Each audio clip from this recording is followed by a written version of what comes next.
अत्यंत आवश्यक है।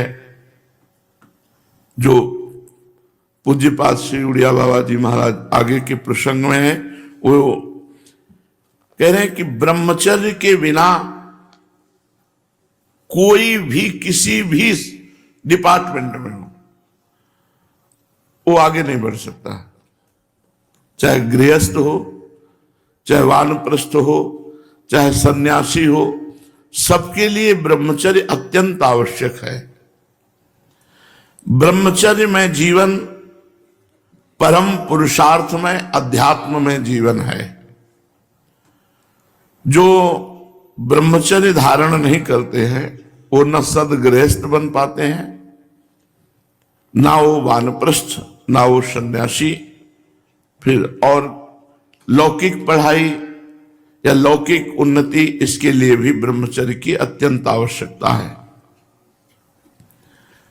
ये भोग बुद्धि जब तक हमारे हृदय में बनी रहेगी तब तक लौकिक पारलौकिक उन्नति नहीं होगी। आज बड़ी दुर्दशा है कि ब्रह्मचर्य का खिलवाड़ बनाकर नाश किया जाता है। पूज्यपाद श्री उड़िया बाबा जी कह रहे हैं, अष्ट मैथुनों के द्वारा ब्रह्मचर्य का नाश होता है। पहला, अष्ट मैथुन में किसी जगह आपने पढ़ा काम संबंधी बात, या आपने किसी जीव को भोग करते हुए देखा,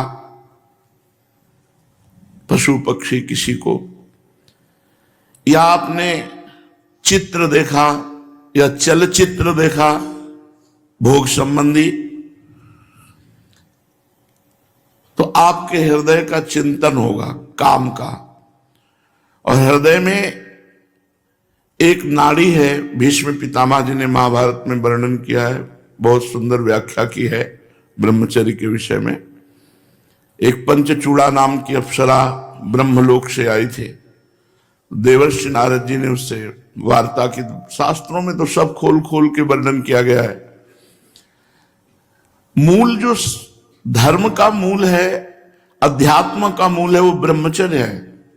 इस पर चर्चा प्राय नहीं होती, संकोच होगा। और जब ब्रह्मचर्य पर चर्चा नहीं होगी तो नींव मजबूत नहीं, आप महल कितना बढ़िया बना दो, भर भरा के गिर जाएगा, उसमें कोई महत्व नहीं। ब्रह्मचर्य बहुत आवश्यक वस्तु है। तो पहला है, किसी जगह हमने पढ़ा काम संबंधी बात, या हमने काम संबंधी क्रीड़ा देखी, पशु पक्षी किसी की भी, या हमने चित्रगंधा देखा या चलचित्र देखा, जो आज सिनेमा आदि में, मोबाइल आदि में आप सर्च करके देखते हैं। बहुत, ये सबसे पहला अष्ट मैथुन में है।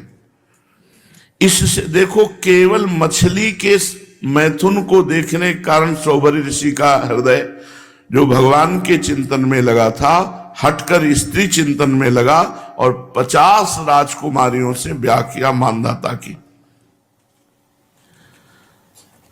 तो हमारे हृदय में एक मनोवाह नाड़ी है।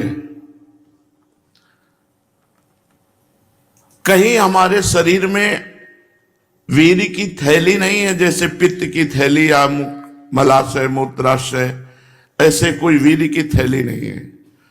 उस मनोवाह नाड़ी को रक्त की मथानी कहते हैं। जहां हम गाढ़ चिंतन काम किया तो अष्ट मैथुन में पहला मैथुन हो गया। वो मनोवाह नाड़ी पूरे शरीर से रक्त से मथ करके वीर्य को एकत्रित कर देगी। अब वो शौच के समय, जहां शौच में ताकत लगाए तहां वो निकल जाएगा, या स्वप्न के समय, रात्रि में सोते समय निकल जाएगा। बहुत इस सुनने लायक बात है, इसको यह न समझा जाए कि सांसारिक बात। इसी में आज हमारी पीढ़ी नष्ट हो रही है। तो उपासक को अष्ट मैथुन में पहले मैथुन का त्याग करे। ना कोई ऐसी किताब पढ़े जिसमें काम संबंधी बातें लिखी हों, ना किसी जीव को मैथुन करते हुए देखे, ना कोई चित्र ऐसा गंदा देखे, और ना उसका चिंतन बनने पावे। चिंतन बना तो हो गया, पहला मैथुन हो गया, उसी से आप पतित हो जाएंगे। भगवान ने गीता जी में कहा, ध्यायतो विषयान पुंसान संगास्तेषु उपजायते, संगात संजायते कामा, कामात क्रोधो विजायते, क्रोधात भवति सम्मोहा, सम्मोहा स्मृति विभ्रमा, स्मृति भ्रंशात बुद्धिनाशो, बुद्धिनाशात प्रणश्यति सर्वनाश। जब हम काम का चिंतन करते हैं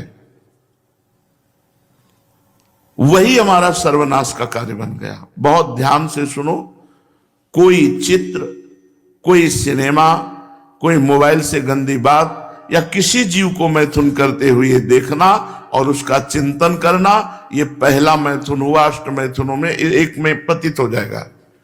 दूसरा, 4 पुरुष बैठ करके काम संबंधी स्त्री के अंग प्रत्यंगों का वर्णन करना, काम संबंधी बातें करना, काम संबंधी अश्लील बातों